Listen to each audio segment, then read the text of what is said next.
ಆಮೇಲೆ ಶರಣ್ ಸರ್ದು ಹೇಳಲೇಬೇಕು ನಾನು. ಹೇಳ ಶರಣ್, ನಾನು ಇದಕ್ಕಿಂತ ಮೊದಲು ಶರಣ್ ಕತೆ ಮಾಡಿ ಸಿನಿಮಾ ಮಾಡಬೇಕು ಅಂತ ನಂಗೆ ತುಂಬ ಆಸೆ ಇತ್ತು. ಆಮೇಲಿಂದ ಅಮ್ಮ ಮಾಡೋಣ ಅಂದಿದ್ರು. ನನಗೆ ಯಾಕೋ ಒಂದು ಸತಿ ನಾನೇನು ಸರಿಯಾಗಿ ಮಾಡ್ತೀನೋ ಇಲ್ವೋ, ಇಷ್ಟು ದೊಡ್ಡ ಅವರಿಷ್ಟು ಸಿನಿಮಾ ಮಾಡಿದ್ದಾರೆ, ಬೇಡಪ್ಪ ಅಂತ ನನಗೆ ನಾನೇ ಯೋಚಿಸ್ಕೊಂಡು ಇದನ್ನು ಮಾಡಿರೋದು. ನೆಕ್ಸ್ಟು ಶರಣ್ ಸರ್ಗೆ ನಮ್ಮ ಬ್ಯಾನರಿಂದ, ನಮ್ಮ ಕಡೆಯಿಂದ ಖಂಡಿತ ನಾವು ಸಿನಿಮಾ ಮಾಡ್ತೀವಿ. ಅದು ಎಲ್ಲರ ಮುಂದೆ ಹೇಳ್ತಾ ಇದ್ದೀನಿ.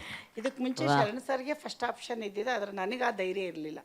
ಅವರು, ನಾನು ಯಾವಾಗಲೂ ಅವ್ರದ್ದು, ನಾನು ರೇಂಬೋ ಬಂದಾಗೆಲ್ಲ ಎಷ್ಟು ಹೇಳ್ತಿದ್ದ, ಏನಮ್ಮ ನೀನು ನನ್ನ ಸಿನಿಮಾ ನೋಡಲ್ಲ, ಹೋಗಿ ಶರಣ್ ಸರ್. ಇಲ್ಲ, ನಾನು ಶರಣ್ ಇಲ್ಲಿ ಕೂತಿದ್ದಾರೆ ನೋಡಿ, ಇವರು ತುಂಬ ದೊಡ್ಡ ಫ್ಯಾನು ಶರಣ್ ಸರ್ದು, ಮತ್ತು ಎನ್ ಎಸ್ ರಾವ್ ಅವ್ರದ್ದೆಲ್ಲ ಕಾಮಿಡಿಯನ್ ತುಂಬ ನೋಡ್ತಾರೆ. ಹಂಗಾಗಿ ಶರಣ್ಗೆ ನಾನು ಮಾಡಬೇಕಂದ್ರೆ ಸ್ವಲ್ಪ ನನಗೆ ಧೈರ್ಯ ಬೇಕಿತ್ತು. ಹಂಗಾಗಿ ನಾನು ಫಸ್ಟು ಶರಣ್ ಅವ್ರಿಗೆ ಮಾಡಲಿಲ್ಲ, ಅದು ರಾಜುಗೂ ಗೊತ್ತು. ಹಂಗಾಗಿ ನಾವು 2ನೇ ಸಿನಿಮಾ ಶರಣ್ ಸರ್ಗೆ ಅಂತ ಈ ಸ್ಟೇಜಲ್ಲಿ ಹೇಳೋಕ್ಕೆ ಇಷ್ಟಪಡ್ತೀನಿ.